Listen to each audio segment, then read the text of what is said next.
Hey guys, this is Mr. Grice for Algebra 2 Semester 2 Practice Final Video number 3. Now, we've already gone through the first 12 problems. Look at all that work we've already done. Make sure to watch the other videos, guys, if you haven't done so already. All right, so number 13 says, which inequality is represented on the graph? Now, a couple things that we need to pay attention to is we need to pay attention to the shading and pay attention to if the line is solid or dashed.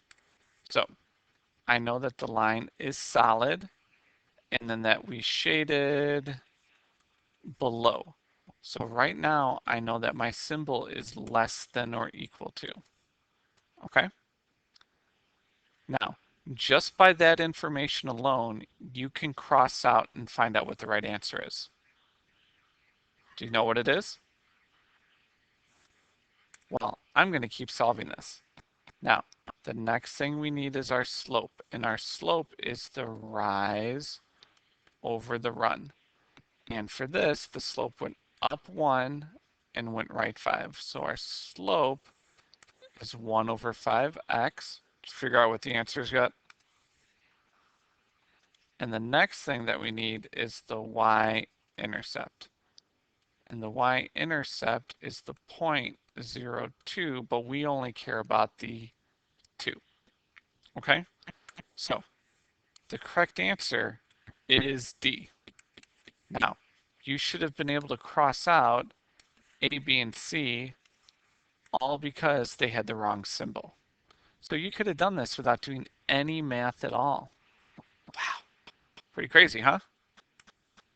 Okay, now we have to erase all of that for the next problem. It says all of the following are solutions to the graph from number 13 except what? So this means we're going to take these points and plug it into the graph. All right, let's start with 3, -4. So down over 3, -4. I'm going to label it so I know that that is point A, and it works, so I know it's not an answer. All right, let's do -3, +4. Well, that's up there. I don't know. Let's just double check to make sure there aren't other ones that work. So C is -4, -3, so -4, -3, there's C, that's part of it. And then -3, -4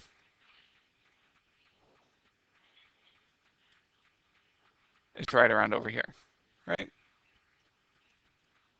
Oh, that's why it looks weird, because I put C in the wrong spot. -4, -3, there's C. And then -3, -4, there's D. So you can see how all of those are in there except which one? Yeah, except for B. So B.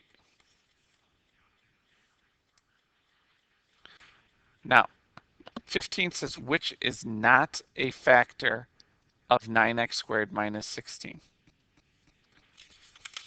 Well, let's take a look. When we're factoring this, this is first a special case. We always want to know, is there a GCF?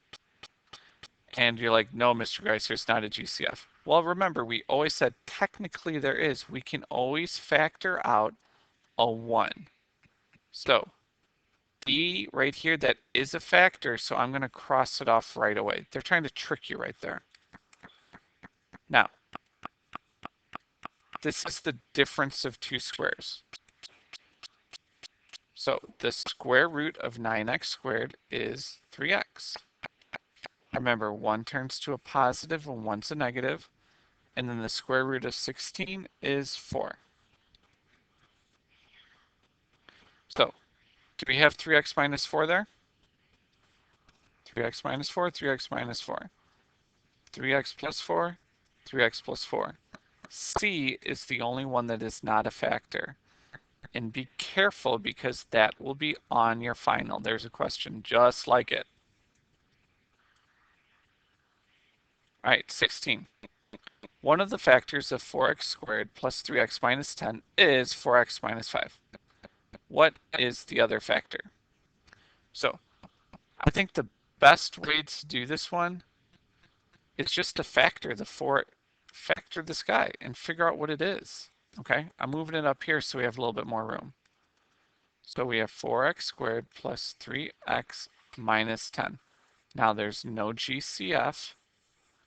So let's go ahead and multiply and we get negative 10 or negative 40. I'm sorry, 4 times negative 10 is negative 40 and add up to 3.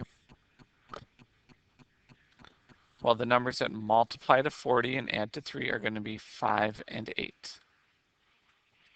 Okay, and it's going to be a negative 5. So we split the middle term, 4x squared minus 5x plus 8x minus 10. We have to take out the GCF, which is an x, and we get 4x minus 5. Sorry, I forgot to draw the line down the middle. And then taking the GCF out of the back group, it's a positive what? Yeah, positive 2. And then we get 4x minus 5. So we get the 4x minus 5, but then our other factor is x plus 2. So A. 17. Which of the following is the complete factorization of 16x squared minus 16? So remember, the first thing we always want to do is check, is there a GCF? And there is. We can take the 16 out first, and then we're left with x squared minus 1.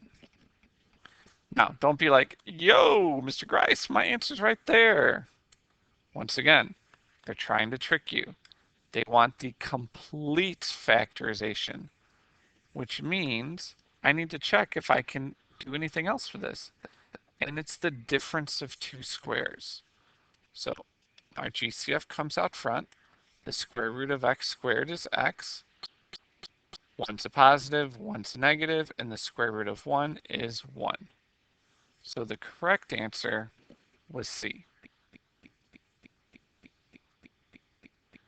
All right, last one, solve by factoring. When we're doing this, we want to look at our leading coefficients. Okay, I want it to be positive. So I'm going to move the smaller one to the opposite side. And then I also have to move that x to the other side. So I'm going to rewrite that over here, and we get 0 equals x squared plus 7x minus 18. Now, we need to factor this. So multiply those two guys, and we get negative 18. And I want numbers that add up to a positive 7. Okay? So the only numbers that do that are 2 and 9. And our 2 has to be negative. Now, you can split the middle term if you want to, but that's going to be a lot more work because our leading coefficient is 1. We can go straight to the factor, which is x minus 2 and x plus 9. Now, when it's asking us for the solve, we have to solve by setting each one of those equal to 0. So x minus 2 equals 0 when we solve for x. We add the 2 to the other side and we get x equals positive 2. And then on the other one, x plus 9, we would subtract 9 to both sides and get that x equals negative 9. So our answer is x equals negative 9 and positive 2, which is answer D. Okay, So I know that one was kind of tricky, so be very careful. All right? Those distractor answers are always going to be there. So this is Mr. Grice signing off for Algebra 2, Semester 2 Practice Final, video number 3. If you need any help or extra assistance, please come find Ms. Carranza or myself. We'd love to help you out because next is the final. So, best of luck. Thanks for watching.